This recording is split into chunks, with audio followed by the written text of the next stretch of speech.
Irashaimase Kyodai. Jay here. And if you know me, or maybe you're new here, I'm a big fan of the Yakuza series. 喜んでくれるな。 I love breasts. I've completed and platinumed all Western releases of the games, and I'm currently working on speedrunning the series.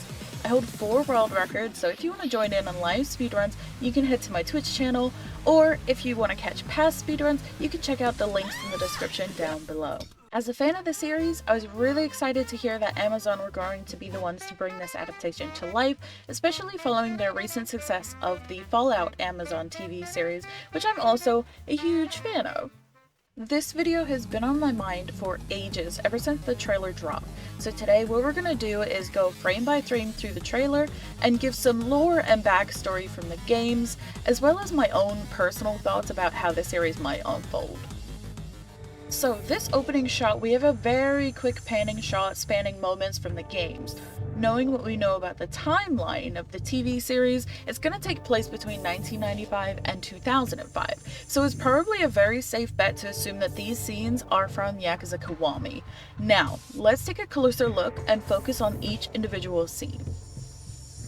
So let's start first with this bottom right screen here. We have a woman's face. This is Yayoi Dojima. This is Sohi Dojima's wife. And this is really interesting because Yayoi only appears in Yakuza Kiwami in a sub-story, and later appears in Yakuza Kiwami 2, where she has like a much more prominent role in that story. I definitely want to bring attention to her character model here as well, because that is much more in line with her appearance in Yakuza Kiwami 2. Now, I searched high and low for this exact scene, but I came up short. I do believe this to be a scene from the Yakuza's Wife sub-story, although not one-to-one. So, this is how the sub-story plays out. Kiryu receives a call from the florist side telling him to come see him about something related to the former Dojima family. After arriving, the florist tells him that a woman came to see Kiryu, but he asked her to leave because she was hella sus. But she does leave a message for Kiryu with the florist that just basically says, "Come to the place where it all began." Kiryu, does not heed the florist's warnings and goes anyways because, he's fucking Kiryu, he doesn't listen. So, Kiryu arrives at the former Dojima family office where he finds Yayoi. She explains that she will have revenge for the murder of her husband, and several of her dudes, attack Kiryu. So you beat the shit out of them, and then afterwards, Yayoi draws a katana up on Kiryu, and she, demands explanations because, number one, she doesn't believe Kiryu is the one who killed Sohi, and number two, she thinks Kiryu is covering for someone.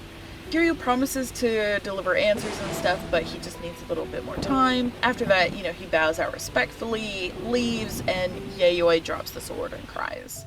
Okay, let's move left to this next screen here, and we can see that this is the showdown with Shimano in Chapter 12, Reunited. This is another really important and pivotal scene near the end of the game. Kiryu and Haruka are looking for Pap Azma when the ship is attacked by the Shimano family.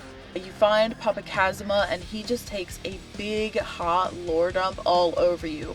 He reveals everything that's been going on behind the scenes. And I will give you guys a very quick rundown of how this plays out. You find Pap Azma on Terada's yacht and he reveals the truth about Yumi being Haruka's mother and her father being Kyohei Jingu. So the Shimano family attacked the ship, and that's what we're seeing here in this very quick scene. This is the final showdown with Shimano. After that fight is said and done, Shimano throws a grenade, and Pap Azma is fatally injured protecting Haruka. As he's dying, he also goes on to enlighten Kiryu about the truth of who stole the 10 billion yen, it being a huge plot between himself, Chairman Sarah, and Yumi, because the money was being laundered through the Tojo clan by Jingu. It's very sad. In his dying moments, he hands Kiryu Chairman Sarah's will, which names the successor to the Tojo's next chairman. He also admits to Kiryu and asks forgiveness for being the one to kill his parents, and he tells Kiryu that Sunflower Orphanage is where he sent the children of people he killed. This is just a heartbreaking scene. This one hits very hard for me. いいんだ。いいんだ、おやさん。俺にとっちゃ、おやさんが本当の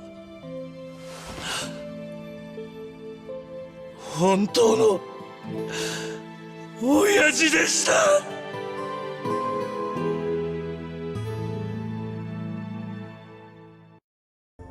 Okay, let's move left again and focus on this screen here with Pap Azma. This is a scene from Chapter 8, The Scheme. And this is an interesting inclusion because this particular scene is a flashback that happens after defeating the Akai brothers trying to figure out who kidnapped Haruka. And they mention Lao Ka Long. We're gonna get to that guy. So this flashback takes place in 1993, and this is basically Pap Azma saving Kiryu from the torture of Lao Ka Long and the Snake Flower Triad, whilst also sustaining an injury to his leg. So, you know, hearing this, Kiryu's like, damn, I got beef with that guy. I got beef with that guy too, okay? If you've played this game on Legend, you will know how infamous that sequence is. Baby. So, I'm not sure about the relevance of this to the TV series, seeing as there's only 6 episodes, right? But with the first 3 episodes taking place in 1995, and this flashback taking place in 1993, it wouldn't be too far of a stretch to maybe include this in some backstory, especially knowing in the previous scene that we just saw with Shimano that Pap Azma dies. So this would be definitely an interesting way to introduce the audience to Pap Azma. So we're actually going to move up to this scene here. Now this scene is right out of the finale at the start of the boss fight with Nishiki. This is a very powerful scene because this fight is just so full of emotion. The music is amazing, and you really have this intense fight between Kiryu and Nishiki with everything coming to a head throughout the fight. You also get these flashbacks, how everything has really led to this moment. You know, you're looking back on your relationship with Nishiki, and it's almost heartbreaking that it comes to this moment. I absolutely believe that this will be right in the finale of the series, right in episode 6, as it is in the game, and I can't wait to see them come head to head in the show. It's a really good fight, and I think it'll be a banger finale. We're gonna move straight up again and look at this scene here. So this is a scene of Pap Azma arriving at Tojo HQ in chapter 2, titled December 5th, 2005, 10 years gone. So it's a very telling scene that they've picked here. And what we're seeing happening in this scene is Papa is attending an officers meeting. There we're introduced to other big players in the game. So we're introduced to Shimano, we're introduced to Chairman Sarah, and most importantly, we learn that Nishiki has his own family. And he's the one who has called this meeting. So this is really the first time that you have seen what Nishiki has been up to since Kiryu has been in prison. So we're going to jump to this middle left screen here. This is a scene from chapter 7, The Dragon and the Koi. At this point in the story, Kiryu and Haruka gain access to an underground gambling den where they play Chohan. Basically, you throw some dice in a cup and you predict the outcome, whether it's going to be even or odd. It's literally in the name, Cho meaning even, Han meaning odd. So, you take your small child to gamble. Sounds fun, right? I don't know what happens. Haruka uses her magic powers or whatever, and she predicts the fall of the dice multiple times correctly. The dealer goes away, he comes back, and she predicts the next result incorrectly. She then points out that the dealer is using cheating dice, and then, in classic Yakuza fashion, a fight ensues. The relevance to this, I mean, it's a good bonding moment for Kiryu and Haruka, but in the application of this series, I don't know if we're gonna be promoting taking your small children gambling. I mean, you could, but I'm not a parent and I'm not a lawyer, so don't take advice from me. We're gonna take a look at this top right section here, as well as this bottom left corner, because both of these scenes come to us from the same cutscene. We can see this guy in the bottom left, he's talking some shit, but in the top right, we can see Kiryu and Haruka surrounded by guys, and Kiryu is pissed. This is straight from the beginning of the finale, and these guys come out. You have the blonde guy and two other guys, they're kind of like the leaders of this gang. And they come out here, big balls and all. Big dog, big nuts. Saying that killing you, the 4th chairman, is going to reward us. And Kiryu's like, 4th chairman, huh? And they're like, yeah, we're gonna get women, we're gonna get money, and we're gonna get status. And then the blonde man proceeds to say, killing you tonight is going to be fun, which is very closely followed by the scene that we see in the top right, where Kiryu says, okay, I'm not holding back. If you want to die, come at me. It's classic Kiryu swagger, and Takeya Kuroda, Kiryu's Japanese voice actor, is just an absolute gem. If you've ever seen any behind the scenes footage with him, I highly recommend you go check him out because he's just so damn funny. Moving on to the top left, we have my husbando Majima. Whenever Majima's not on screen, everybody should be asking, where's Majima? So this comes from your very first encounter with Majima in Chapter 1, titled October 1st, 1995, Fate of a Kinslayer. Basically, what's happening here is you've beat up some smartmouth punk, and Majima makes his grand entrance, and he starts antagonizing Kiryu, you know, rile him up into attacking him, and Kiryu's just unfazed, unflinching. He's like, you're just bothering me. And the reason for this is to really set you up for the Majima Everywhere system that you have in this game. Majima tells you that he is going to be relentless in hunting and challenging Kiryu, and throughout this system you can be ambushed by Majima in a multitude of different ways, and this just gives us so much more Majima to chew on. You get Officer Majima, you get Garomi, you get everyone's idol Goro, you get Zombie Majima, Taxi Driver Majima, Bartender Majima, Hanya Man. He comes up from the sewers, he's hiding under giant traffic cones from above. He really is everywhere. I love him so much. He's one of my favorite characters from this series, as he is for a lot of people. So I was absolutely screaming during the RGG summit when we learned that Majima is going to be appearing in the show. So let's take a quick detour and look at the Majima reveal scenes. We have Majima with both eyes taking part in a shootout. Now this looks to be like it's in Theater Square, so really it could be a multitude of different story beats.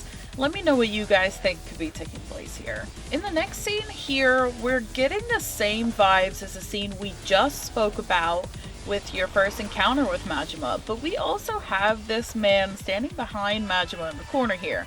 We're gonna get to him in a second. The color grading of this scene leads me to believe that this is in the 1995 era, so that, you know, tracks. In-game universe, Majima actually loses his eye in 1985. A Shibata thug took his eye out, and he was tortured by Shimano. Now, this next scene is really exciting because we have Majima, but the man next to him, who we also saw a few seconds ago, seems to be Saejima. Or at least that's my initial feeling. My man is huge, and he's got curtain bangs, so I'm absolutely pegging this as our Saejima. Majima and Saejima are Kyodai, which means sworn brothers, and were tasked with assassinating the key members of the Ueno Seiwa clan in 1985, the same year that Majima loses his eye. Majima doesn't turn up, so Saejima takes out all 18 members present and turns himself over to the police. He was then given the death sentence and held in prison for a really long time with 2 escapes. He later learns in Yakuza 4 that his guns were loaded with rubber fucking bullets. And that's all you need to know about Saejima. Prison and rubber bullets. It will be really interesting to see if they dive into this specific point in time, because it was a really big revelation in the games for both Majima and Saejima. So we could be possibly seeing this forming part of their backstory. Fingers crossed that we see some watermelons. Right, following on from this scene, we get a huge cut to a massive brawl, but Majima is now sporting his signature eye patch and baseball bat. And we can definitely tell by the color grading, this kind of like blue tint, that we're in the 2005 timeline. Afterwards, we see Majima being arrested, which is interesting. This could be following the assault of Date and the kidnapping of Haruka to lure Kiryu into fighting him. Or it could be unrelated, as we never really see Majima arrested in Yakuza Kiwami. He has definitely been arrested his fair share of times throughout the series, though. Okay, let's head back to what we were actually doing, which is dissecting this introduction. We're almost done, I promise, just one scene left to go. We're gonna look at the very, very far left, and it's a very teeny tiny sliver of a scene here. But we've got a briefcase full of yen. This scene again is coming to us from chapter 1, October 1st, 1995, Fate of a Kinslayer. The interaction that's going on here is basically Kiryu brings the briefcase to the Kazma family office after going to collect payment for the family. This interaction is twofold, very important. So firstly, we get a conversation between Kiryu and Papa Kazma, and Papa is really giving Kiryu advice and starting to shape him to start his own family. And this is really important to the story and the start of the discourse with Nishiki. The second bit of information to note here is this is the scene where we get the phone call.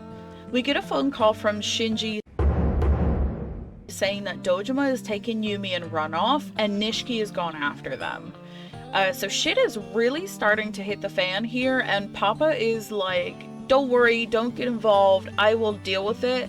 And Kiryu being Kiryu, we know that he doesn't listen, he goes after them anyways, you know, he finds Dojima, so on and so forth. So the inclusion of this scene, and it's so cheeky that it's on screen for less than a few seconds, it was really, really difficult to find this exact scene, but it is one of the most important scenes that we've seen in this introduction. This really sets up the beginning of the story, but this scene is arguably the most important because this is where we get all of the information and this is where it all begins. The murder of Sohi Dojima really kicks off the events of Yakuza Kiwami, right? So in the beginning of the game, you're introduced to Nishiki and Yumi and your relationships with them, and then, you know, when Kiryu catches up with them, you know, he finds out that Nishiki has shot and killed Patriarch Dojima for forcing himself on Yumi. So Kiryu, kind of like realizing the shitstorm that's about to happen, tells Nishiki, he's like, take Yumi, get out of here, and like he will take the blame for everything. So the police come, they arrest him, and they throw his ass in jail for 10 years. 10 years in the joint made you a fucking pussy! With Kiryu finally being released in 2005. So, after breaking down all of these scenes from the games, they're undoubtedly from Yakuza Kiwami, and we also have the timeline of 1995 and 2005 for the TV series, which lines up exactly with Kiwami. I can see the first 3 episodes in the 1995 era. You know, we are introduced to Papa Kazma, we're introduced to Yumi, and their relationships with each other. I mean, we could potentially see a Dojima before he's murdered. You know, he's like not too relevant. I mean, relevant enough because he is murdered, but we don't like need an introduction to him, you know what I'm saying? So I definitely believe the 95 arc will end with the Dojima murder, and in between there we're gonna get a lot of like character and relationship building. I believe the 2005 era will really focus on Nishiki's villain arc, as well as the power struggle with Kiryu returning from prison. I don't know how much we're going to touch on Jingu and the 10 billion yen and all of that going on, but obviously it's a main factor in the games. I don't really see it being relevant in the TV series so much, especially with there only being 6 episodes, but I firmly believe that this is where they're heading. We made it out of the first 5 seconds of this trailer. Thumbs up if you're still with me. We're gonna move swiftly on. I actually want to take a quick second here, and we're going to talk about Kiryu's tattoo a little bit. Now in the games, Kiryu's artist, Master Udabori, is important to us because he is the artist of Kiryu and Nishiki's tattoo, whilst also designing Yumi's Queen of the Night tattoo. We'll talk a little bit more in depth about Kiryu and Nishiki's tattoo further into this, but I think it's interesting to note here while there's not too much going on. So this next scene is really interesting. We get our first look at Nishiki in his villain arc. He's dressed in a black suit and he's got his hair slicked back, but it's worth noting that Nishiki in the games rocks this fire white suit, which would have been really cool to see, but hey ho, it's okay. Following this though, this is really exciting. We're going to talk about this. This is our first look at Kamurocho and Tenkaichi Street.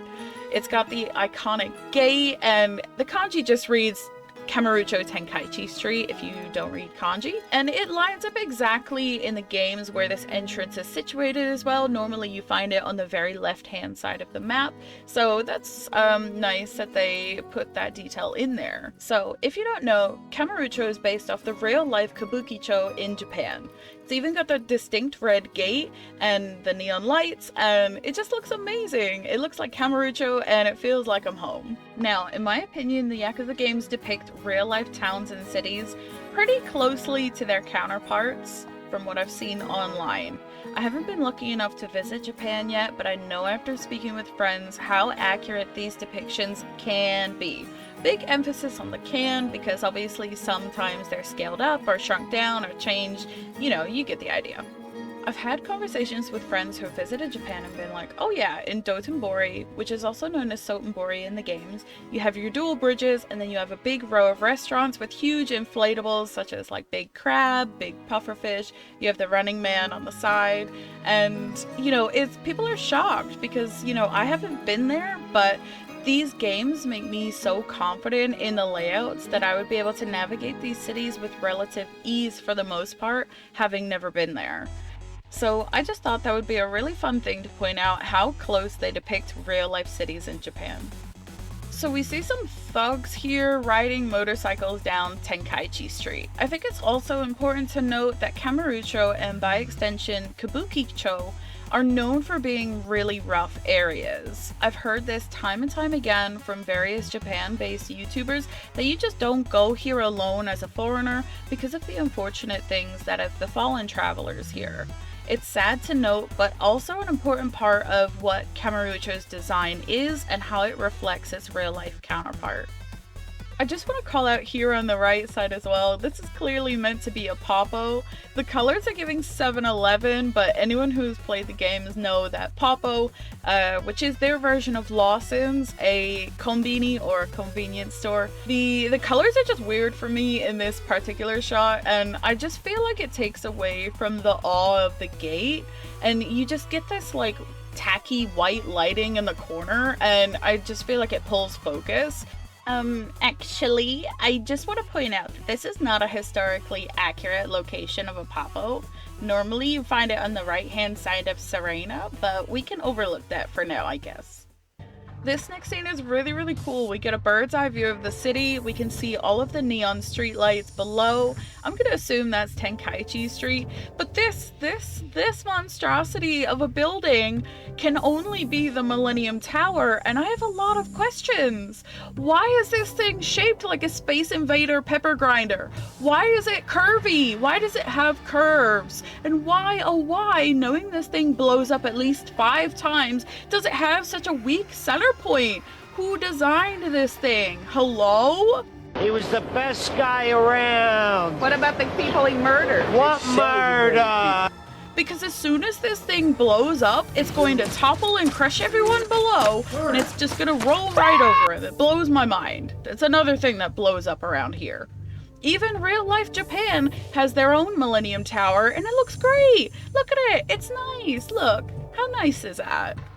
This fucking thing reminds me of the Eye of Sauron. It's just a very interesting take on the Millennium Tower. I mean, if we zoom and enhance, we can see there's like 4 or 5 stories of windows in this spot. I mean, it's just a very confusing building to look at overall. I'm not a fucking architect, but I can tell you, for a building that blows up, weak center point, bad, okay?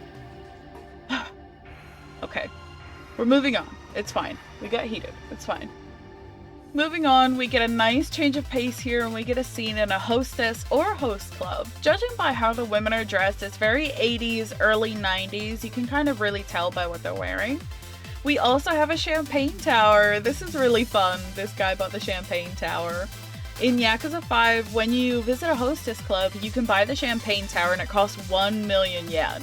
I'm not good with numbers. I don't know how to reverse engineer inflation, but Japan did have a huge economic boom in the 80s, and you get a really good snapshot of that in Yakuza 0, which takes place in that time period. Hostess clubs are notorious for charging over the odds of things, so say you wanted a glass of orange juice, that's probably going to set you back around 1,000 yen. And if you wanted something more expensive, and so on, you know, we know that hostess clubs charge over the odds, so it's not a stretch to even imagine that this champagne tower costed a pretty yen. I very strongly believe this is a hostess club and not a host club, based on the men in the back. Here we can see how they're dressed, and it's very much dressed like they work there. You know, they've got bow ties, they've got smart shirts, they're dressed very smartly, and it just seems like they work there, the way that they're lined up and standing at the back there. This man, though, he's super gassed. He's having the best time.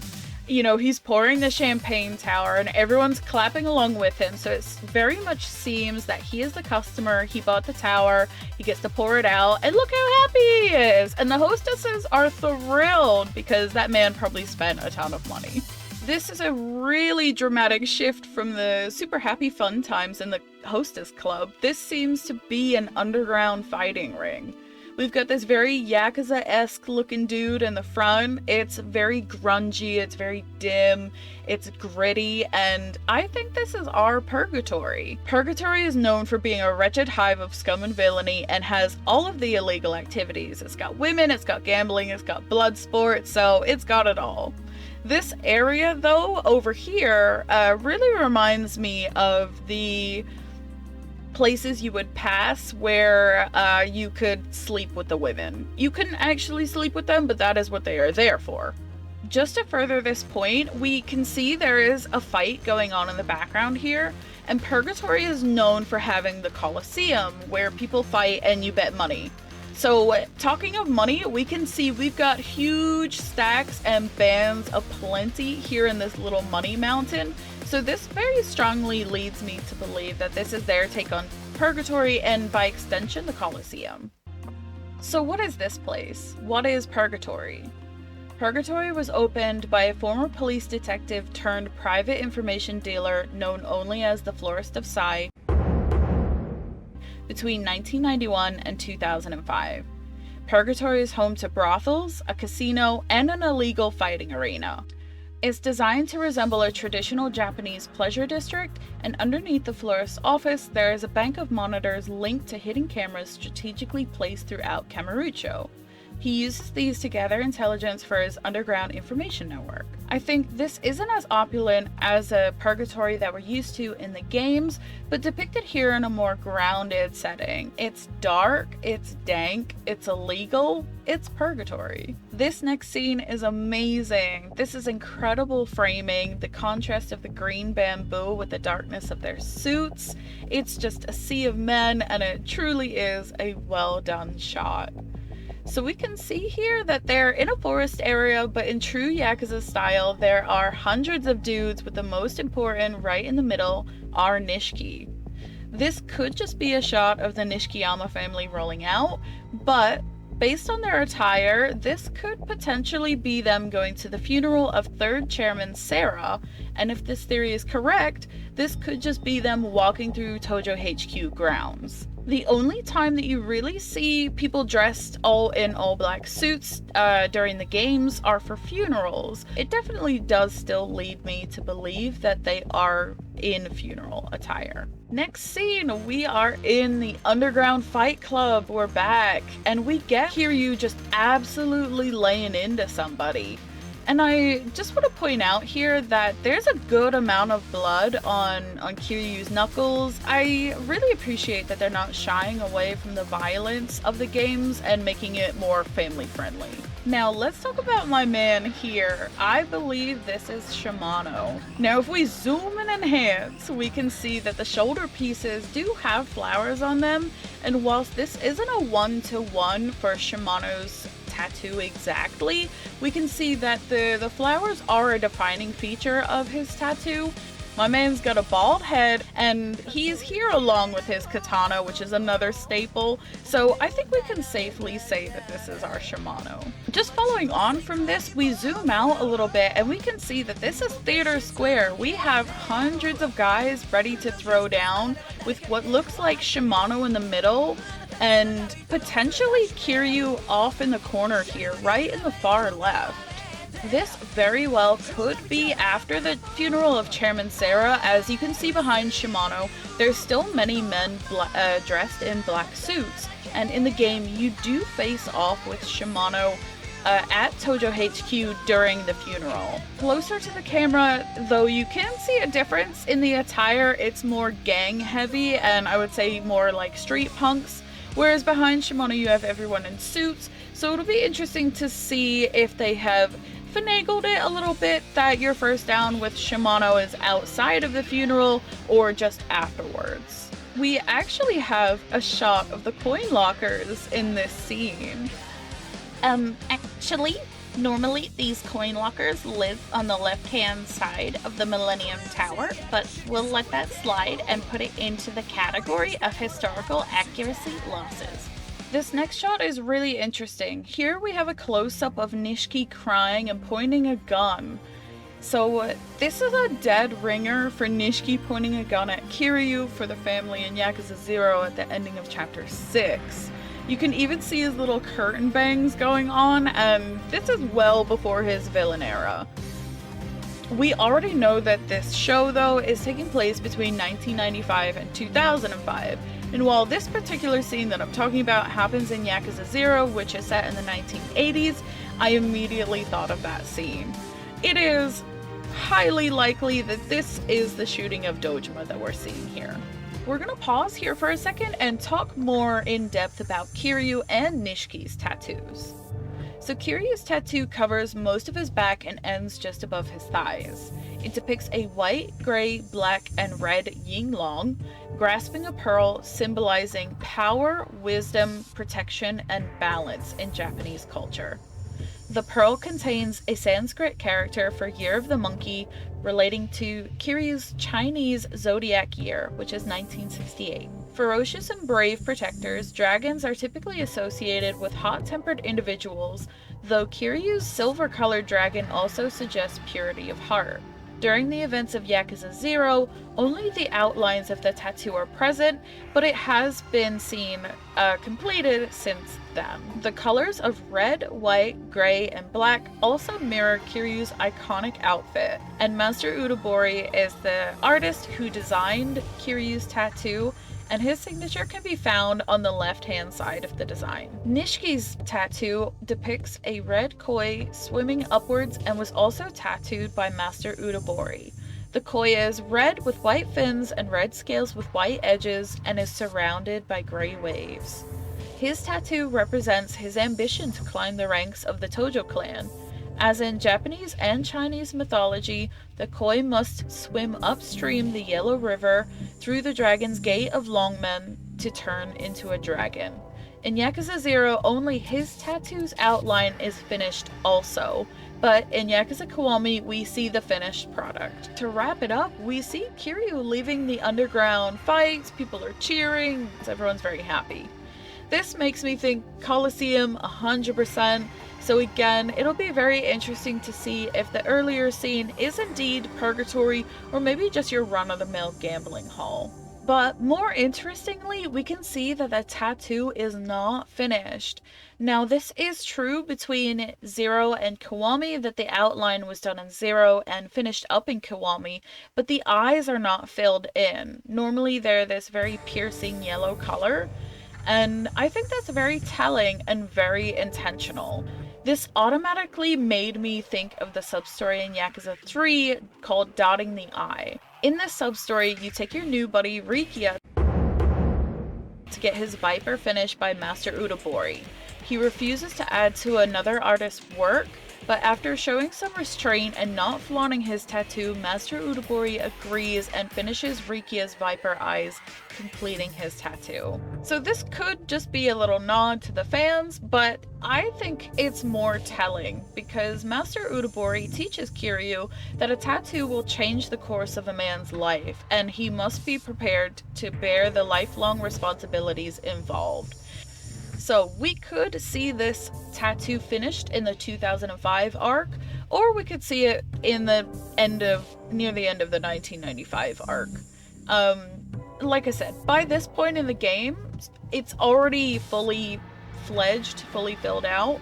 So it will be very interesting to see if that's something that they're wanting to draw attention to. And that's it. We made it. We made it to the end of the trailer. I did notice there's a very big lack of Haruka in any of the promotional trailers that we've seen so far. And I wonder if maybe they're just keeping her out of it for now and focusing more on the big characters. You know, you've got your Kiryu, you've got your Majima, you've got your Nishiki.